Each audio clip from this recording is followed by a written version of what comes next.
IIT बाबा के नाम तो मशहूर अभय सिंह के पिताजी हैं। और आगे का विषय है सर, वो जीनियस तो शुरू से रहा है। इस सासरोले की धरती में तो कोई वरदान है। कोई पहले और ऐसा कौन बाप होगा भाई जिसका इकलौता बेटा और उससे ना मिले। जी वाह। तो हेलो दोस्तों, आप लोग कैसे हैं? आशा करते हैं आप लोग बहुत अच्छे होंगे। तो दोस्तों, इस समय महाकुंभ का मेला चल रहा है जो कि 144 साल बाद आया है। तो यहाँ पे एक आईआईटी बाबा जो हैं बहुत फेमस हो चुके हैं। इस समय वो चर्चित में हैं और पूरे विश्व में उनकी चर्चा चल रही है। जिस न्यूज़ चैनल पे देखिए उस न्यूज़ चैनल पे उनका इंटरव्यू लिया जा रहा है। तो दोस्तों, उनका इंटरव्यू लिया जा रहा है, लेकिन आज हम लोग देखते हैं उनके पिताजी से जो कि बात कर रहे हैं। तो उनके पिताजी का क्या राय है इस पे? क्या वो उन्हें एक्सेप्ट कर रहे हैं? क्या उन्हें उनके मार्ग पे चलने को देंगे या नहीं देंगे? देखते हैं इस वीडियो में, उनसे जोड़ते हैं। आईआईटी बाबा के नाम तो मशहूर अभय सिंह के पिताजी हैं। और पंगाल साहब हमारे साथ से कट्ठे आड़े घूमन आ गए थे। मैं खुद झाझर का हूँ और ये भी झाझर के हैं और पेशे से वकील हैं और एक ऐसी परमात्मा के पिता हैं जिसने आज पूरे समाज को, पूरे देश को, पूरे राष्ट्र को और पूरे विज्ञान की पढ़ाई करने वाले बच्चों को एक ऐसी सीख दी है जो आज तक किसी ने पूरे इतिहास में नहीं दी। वो हमारा ऐसा लाल है हरियाणा का जो ये बताता है कि आध्यात्म और विज्ञान दो चीज नहीं है, एक है। क्वांटम थ्योरी के बारे में अगर किसी आध्यात्मिक पुरुष से सुनने को मिला है तो अभय सिंह जी आपके बेटे से सुने हमने, बहुत बढ़िया लगा। और हमारा भाई इतनी ऊंचाइयां बजा रहा है, ये हमारे लिए बड़े सौभाग्य का विषय है। सर, वो जीनियस तो शुरू से रहा है और मेरा तो शुरू से लगाव जो रहा है जी। वो आर्य समाज से रहा है। अच्छा। और उससे थोड़ा बहुत वो प्रेरित भी था। अच्छा। क्योंकि महर्षि दयानंद की जो सोच थी वो राष्ट्रवादी सोच थी। और मैं तो ये मानता हूँ कि भाई यदि इस लाइन में जाता है तो उसने जो रास्ता चॉइस कराया है वो ठीक ही कराया होगा। बिल्कुल। और उसके बारे में तो मैं यही सोचता हूँ भाई जहाँ रहे वहाँ खुश रहे। और ये मैं प्रशासन से मांग भी करूँगा कि भाई कोई सेफ्टी का कोई मैटर है तो उसका हिफाजत का भी उसका ध्यान रखा सुरक्षित रहे, मतलब संगम पे सुरक्षित और स्वस्थ रहे। मैं चिंता तो देखो बच्चे की होती ही है। तो हमारे युवाओं को नशे से बचा के आध्यात्म की ओर ले जाना, हमारे युवाओं को इंटरनेट पे जो गलत नेगेटिविटी है उससे दूर रह के परमात्मा की तरफ जाना, या हमारे युवाओं को गलत रास्तों से, जो चाहे नेगेटिव कोई भी गलत रास्ता है उससे हटा के यार पॉजिटिव रास्ता पे ले जाना, वो चाहे परमात्मा का है, चाहे अध्यात्म का, स्पिरिचुअलिटी का है, समाज सेवा का है। यो मेरे ख्याल से तो इसमें आपके बेटे का बहुत बड़ा योगदान रहेगा। ग्रेवाल साहब जिक्र कर रहे थे पुश्तैनी जमीन भी आप अगर वो आड़ा आश्रम बनाना चाहो मान लो तो आपकी क्या सोच है? वो मेरे लिए तो सरो सब वही है, वो उसी की जमीन है और मुझे तो कोई एतराज नहीं है यदि कोई इस तरह की सोच बना करके और समाज सुधार का इस तरह का कोई प्रयास करता है। और आजकल नौजवानों को मैं देखता हूँ डिप्रेशन में और कुछ आवश्यकता भी है। बहुत बुरा हाल है डिप्रेशन का, तो इतना बुरा हाल है जितना उस लाइन पर यदि वो काम करना चाहेगा तो इस मामले में तो मुझे खुशी है ना। अभी पता नहीं कितने नौजवानों को वो नई दिशा देगा। हाँ, डिप्रेशन का मैं ये इसलिए कहना चाह रहा था कि आज का युवा इतना महत्वाकांक्षी हो गया, क्योंकि फिल्म में देखा तो ऐसा लगा है कि अक्षय कुमार तो करोड़ की गाड़ी से नीचे उतरे हैं, सीरियल में देखा तो ऐसा लगा है कि वो तो बहुत अच्छे अच्छे होटल में खाना खावा है, और खिलाड़ियों देखा है तो ओलंपिक में ऐसा लगा उसने तो सारे ओलंपिक का मेडल ला रहे। तो वो एक प्रतिस्पर्धा की दौड़ में वो नेगेटिव हो गए और डिप्रेशन में जा है वो युवा। ये ठीक कह रहे हो आप? और इस ओलंपिक में झज्जर गया अपने अमन ने मेडल लिया, अमन सेहरा और मनु भाकर ने 2 मेडल लिए।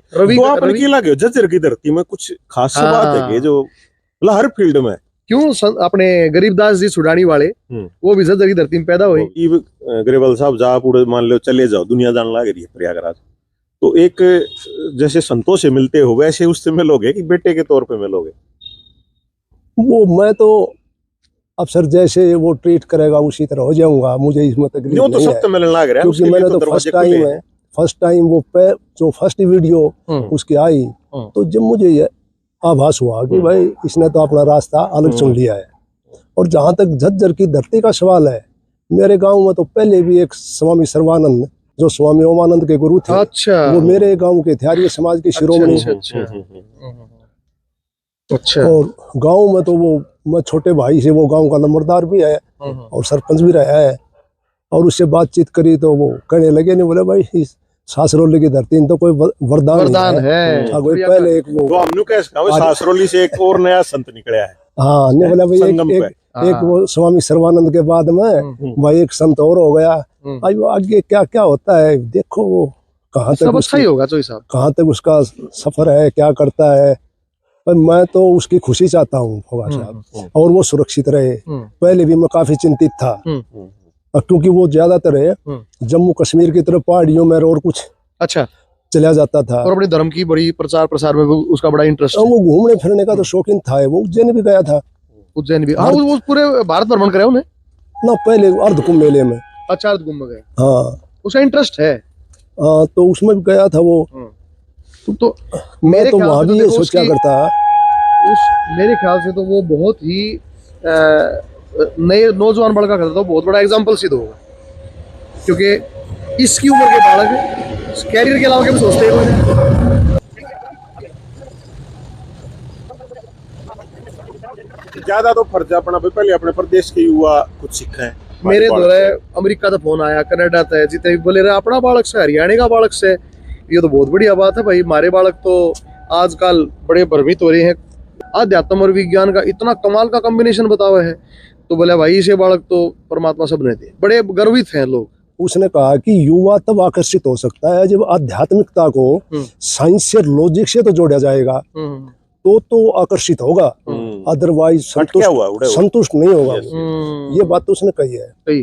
और जहां तक उसके ये सेफ्टी वाली बात है, उसके बारे में तो मैं पहले भी चिंतित था, क्योंकि वो पॉलिटिकल कमेंट्स वगैरह वगैरह भी करने लग गया।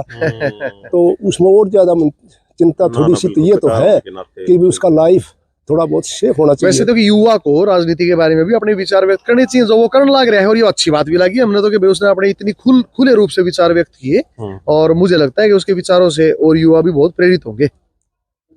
तो जाने का है प्रोग्राम, जैसे पूछ रहे थे पंगाल साहब।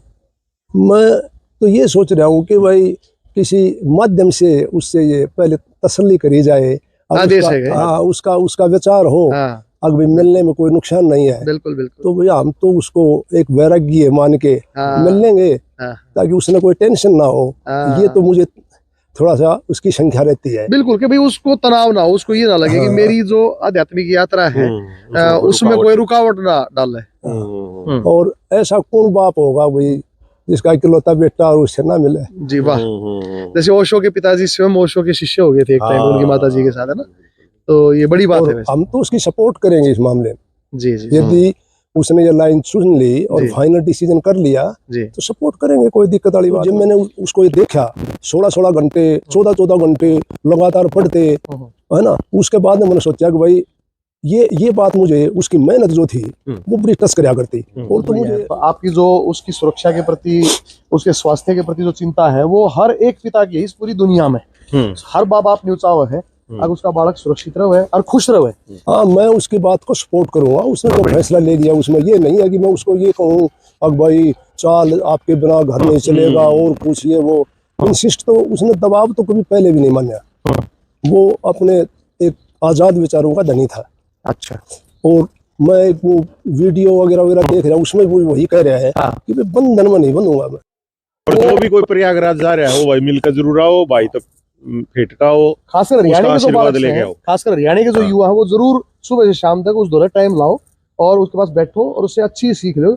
जितना अच्छा वो है उतना अच्छा बनने का प्रयास करो। क्यों भाई जी? मैं तो सर वो कोशिश तो करता हूँ मीडिया को अवॉइड करने की, क्योंकि कमेंट्स इस तरह के आ रहे हैं कई जो हट तो करते हैं, परंतु मैं पढ़ता तो बहुत कम हूँ। इस वीडियो के बाद हमने कर दिया आह्वान कि वो ऐसे कमेंट ना करे तो अच्छा है ना।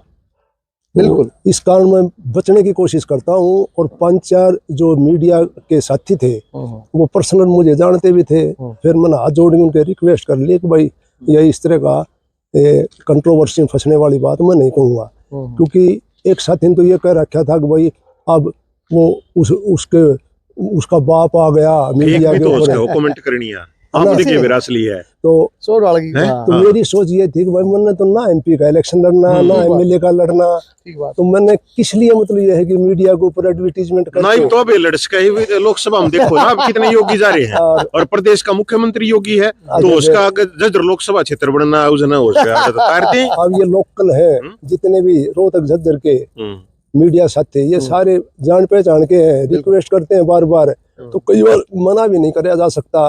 बिल्कुल। तो मेरी तो ये मजबूरी थी और मैंने कोई मीडिया बुला करके और इस तरह की कोई प्रसिद्धि लूटने के लिए नहीं ढूंढाई को नहीं तो आप तो वैसे पवित्र आत्मा। और भाई मैं बता भी दूं वीडियो ने कति नाटे थे न्यू कहे थे अब क्या कराएंगे फोगाट साहब, 2 आदमी न्याय डाली बात कर, 2 न्याय डाली बात करा हम तो। मैंने कहा नहीं, जो सच्चाई है और अच्छाई है हम बताएंगे नहीं तो पहुंचेगी कैसे, वह पहुंचेगी कैसे। तो इसलिए भाई साहब बहुत धन्यवाद चोई साहब, हम देखो आंटी हाँ बहुत बहुत शुभकामनाएं करण भाई साहब बेटे के लिए भी और आपके लिए। तो दोस्तों आशा करते हैं यह वीडियो आपको अच्छा लगा होगा।